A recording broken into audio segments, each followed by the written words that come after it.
Hey guys, so I'm back again and I've got the answers to some of the questions that you guys sent out to me. I just wanted to thank you guys for all the questions and the DMs I was getting through Instagram. There were a lot of really good questions. I actually got this question a couple of times. Study tips. So what do I suggest for studying? Obviously each person's going to be a little bit different, and sometimes you actually have to study differently depending on the course. So me personally, what I do, I make a lot of outlines and take a lot of notes, as well as I read a lot of supplemental information about whatever I'm learning about, because that actually helps the information stick in my mind. So I read a lot of studies, I read a lot of the respiratory care journals, anything I can get my hands on to kind of solidify that information. Other people do like to do flashcards, which is good if you're memorizing formulas, things like that. Flashcards aren't my favorite personally, but I know a ton of people that swear by them. If that works for you, definitely go ahead and you can use applications like Quizlet so you can put them right on your phone, or if you prefer to write them out, you can always just write them on note cards so you can carry them with you as well. A couple of things I do also, because there are times that I'm really busy and I end up having to drive from here to there and I'm in my car a lot, or maybe have a lot of errands to run, I will actually record my notes that I've taken and add any little extra pieces of information I want on my phone, and I will actually listen to them as I'm driving, at the gym, going grocery shopping, just with headphones, and I'll speed it up a little bit so it doesn't take as long, but that's another good way to study, especially if you have a long commute ahead of you. Something else that's nice about recording your notes, I've actually done studies where people repeating the information out loud, not just reading it and writing it, also repeating it out loud can actually help you retain some of that information. So just recording your notes, the act of doing that is going to help you retain some of that information also. On top of recording notes, I will re-explain concepts to myself in my own words, because if I am not able to explain a concept to you, most likely I don't understand the concept. So I will re-explain concepts to myself or talk it out to try to make things make sense. As well as for classes like anatomy and physiology, although I'm not a very great artist, I did a lot of drawing and labeling, because you can read all you want about the various bones, the respiratory system, the heart. If you can't visualize it, that can make things a little bit difficult. So it's always good to try drawing, even if it's, little stick figures or whatever you have to do. It may not look perfect, but it's going to help you memorize these things more. You can even, trace a photo out of your textbook if you want to. That's another option if you are not artistically inclined like me. So next question from Daniel Carranza, and I'm sorry if I say anybody's name wrong. He had mentioned that I had done a video in the past before I went on clinicals about the 2 stethoscopes that I have. So I actually have a Littmann lightweight, and I also have a GRX ADT that I was provided through my school. So I did a quick review on those. It wasn't a fully complete review since I hadn't actually gotten to use them on clinical, but I ended up not really noticing much of a difference between the two when I did use them, other than the lightweight obviously being easier to carry. I didn't have to worry about the diaphragm of my stethoscope being so heavy that it was either, hanging off my shoulder too much or falling out of my pocket if it didn't get put in quite right because of that extra weight. I did see a lot of people using Littmanns, a lot of the Littmann classics. I saw some Littmann cardiologies from some of the physicians, and I believe I actually saw a few RTs that had the electronic stethoscopes, but there were even RTs that were using just the standard throwaway stethoscopes, and those actually worked just fine. I ended up having to use the stethoscopes provided by the hospital for isolation rooms a lot, because of course you don't want to take your own in there and risk the chance of carrying something with you to another patient's room. So a lot of times they'll have a separate stethoscope just for isolation rooms, and those actually work just as well. A lot of these stethoscopes are so expensive. You can get a Littmann for hundreds of dollars, and it depends on your budget. If you have the budget and you want to invest in a stethoscope that you're going to be using for a very long time, that's great. Go ahead and invest, and it's going to last you a long time. They're great quality stethoscopes. If you're a little bit limited on your budget, don't stress out too much if you don't have an absolutely perfect stethoscope. You can get cheaper Littmanns, like my Littmann lightweight, I believe was somewhere around, I want to say $50. I can't think of it off the top of my head, but check out sales, things like that, and you can find them for really good prices.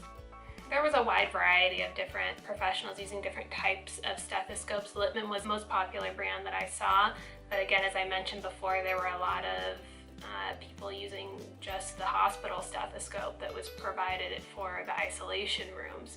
So it comes down to personal preference. I like my Littmann lightweight, but honestly, you can make it work with whatever you've got. So if you can't afford a $100, $200 stethoscope, don't stress out. You're gonna get through it no matter what.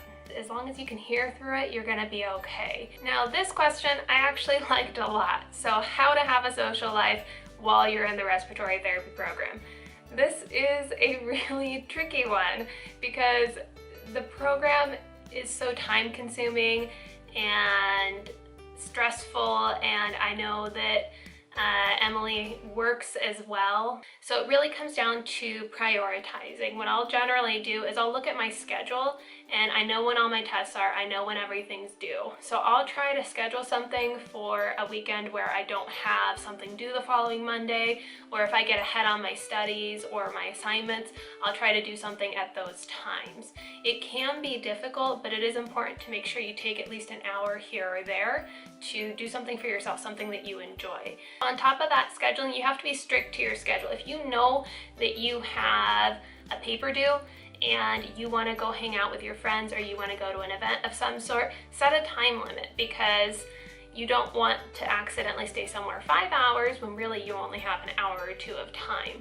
So that's really the key to a lot of things in the respiratory therapy program, is prioritizing and scheduling. If you do it well enough, then you can get away with being able to do something once or twice a week. There are, of course, going to be weekends where you have so much due and so many tests and so much to study, you're not going to be able to do anything, and that's okay. Just make sure that you get out there and do something when you actually do have time, because we all have the habit of, once we do have time, we want to lay on the couch, we want to watch TV, we want to play on Facebook or Instagram. We don't actually go out and do something. So those times where you're hanging out, just being a couch potato or whatever, those are the times that you could go out and do something with your friends or get out of the house and do something other than study. So you just have to prioritize even your free time. Another thing with finding time to have a social life, coffee. I once saw something saying that you can either have a social life, you can have good grades, or you can sleep. You can have 2 of the 3, not all 3. But all 3 might be doable with an excessive amount of caffeine or coffee. So this question was asked by Laura: why did I become an RT, or why do I want to become an RT? So one of the main things is I want to be able to help people. I want to have a career where I know that I'm making a difference. I know that what I'm doing is important. So that's a huge thing with being a respiratory therapist. And a lot of people also ask, why did you become a respiratory therapist instead of a nurse? Both are wonderful careers, but I also really like the idea of specializing in just, the cardiorespiratory system as well, because nurses do have a lot of things. They're kind of a master of all trades. And so I just wanted to be able to specialize in the cardiorespiratory system because it's also one of my favorite systems to learn about. So it makes sense that I would want to specialize in it. Last question, this is a good one as well. So what are my likes and dislikes about the respiratory therapy program? One of the things I love about the respiratory therapy program is that you're constantly learning. Although that can be a little bit stressful sometimes, I love to be busy. I usually have my free time filled up with something every minute of the day. So I love that I'm constantly learning new things, as well as another great thing is you're surrounded by people that are interested in similar things as you. And something else that is huge as well is you know that what you're learning is going to make a difference. There's no doubt that what you're learning in your classes is going to have an effect on someone in the future, whether it be that you're able to help save someone's life, you're able to help someone just breathe a little bit easier, you're able to help them just be more comfortable. No matter what you do, something that you're doing and something that you're learning is going to help someone else. And this is another one. This kind of goes more along my likes for the clinical aspect of the program. Because I do like being busy, clinical is very exciting. You're constantly moving, you're learning even more. It's just very exciting. There's a lot of adrenaline happening. So if you're someone that likes adrenaline rushes and you like to be busy, you're absolutely gonna love your clinical rotation. So for the dislikes, there aren't a ton of dislikes that I have about the program, because some of the things that I hear people talk about being stressed about, including myself, you know that it's going to happen before you even get into the program. So it's a very difficult program, and there is so much information coming at you. Sometimes you feel like you're drowning in new information. So that is something that is very difficult about the program, but it's not that I dislike it, but it is a difficult aspect of the program. Another thing I dislike is because there is so much studying in the program, you have to be really careful, otherwise you're going to end up being really sedentary and not moving around and being active enough, which can actually make you, sleepier. It can make you not study as well, although sometimes we do feel like we need to study for 8 hours straight. You have to get up, you have to move around, you have to get your blood flowing. And something else, it's not necessarily that I don't like about the program, but it's something that I found very interesting. Anytime I tell someone what I'm going to school for, if that person is not in the medical field, and I have had this happen with speaking to people that actually are in the medical field, they have no idea what respiratory therapy is. They have no idea what is done. They have no idea. Usually I'll get the, oh, that's cool, or that's nice. This kind of confused look on their face. You can tell that they don't know what it is. So although that can be a little bit disheartening, it's also a great opportunity to teach people about your field and what it is that you do, and let them know that what you're doing is important. So I know I didn't have a lot of dislikes about it. Sorry, I can't think of anything right now.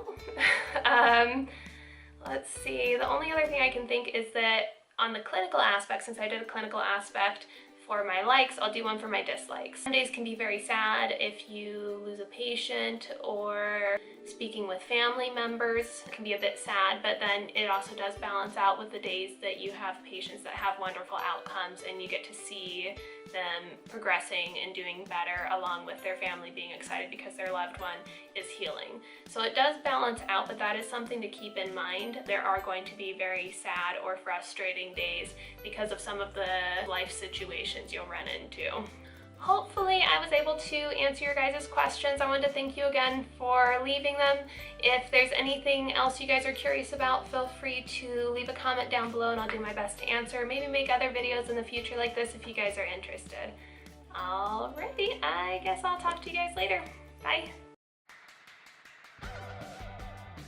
Both are wonderful career. Or, wait, what?